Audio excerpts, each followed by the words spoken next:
ஆமா சொல்றா. கிச்சன்ல வாசனை கம கம கமங்குதே. சிக்கனா மட்டனா? பன்னிகறி. பன்னிகறியா? நீ இப்படியே தின்றத பத்தியே பேசினிரு. வேலை வெட்டிக்கெல்லாம் போவாத. அவ ஆக்கி ஆக்கி போட்டுக்கிட்டோம். போய் பக்கத்து வீட்டு பையனை பாடுறா. மாசம் 50,000 ரூபாய் சம்பாதிக்கிறான். 50,000 சம்பாச்சா என்ன அவங்க அக்காவை கூட்டணும் ஓடிட்டா? எது பின்னாம எப்ப பாரு கம்பாரிசன். பக்கத்து வீட்டு பையனை பாரு, எதிர்த்து வீட்டு பையனை பாரு, பின்னாடி வீட்டு பையனை பாரு. அவன் பாரு அப்படி சம்பாதிக்கிறான், இவன் பாரு எப்படி சம்பாதிக்கிறான். எவன் வேணா எப்படி சம்பாதிச்சு போட்டோம். அதுக்காக என்னால சம்பாதிக்க முடியாது. ஆனா நானும் ஒரு நாள் சம்பாதிக்கிற நேரம் வரும். எப்படா? டேய் உனக்கு வயசு என்னன்னு தெரியுமா? 25. 25ன்னா வயசு சொன்னா எவனா வேலை கொடுப்பானா? நாலேஜ் இருக்கணும். நாலேஜ் இருக்குன்னா முன்னாடியே நான் நல்லா படிச்சிருக்கணும். படிப்பு ஏறல. ஏன் படிப்பு ஏறலன்னு கேட்டா ஜீன் ப்ராப்ளம்ன்றாங்க. தப்பு புள்ள ஊமேல் வச்சுட்டு என்ன தப்பு சொல்ற? அப்பனா நீ சோத்துல உப்பு போட்டு தான் திங்குற.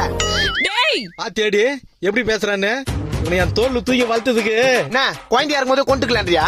ஏன் குழந்தையா இருக்கும்போது கொல்லணும்? இப்ப என்னதான் எனக்கு இப்பயே கொல்லுப்பா கொல்லு. உன் கையால என்ன கொல்லுப்பா கொல்லு என்ன கொல்லுப்பா என்ன கொல்லு உன் கையால நான் சாவணும். கொல்லுப்பா கொல்லு என் கழுத்தை வச்சு கொல்லுப்பா.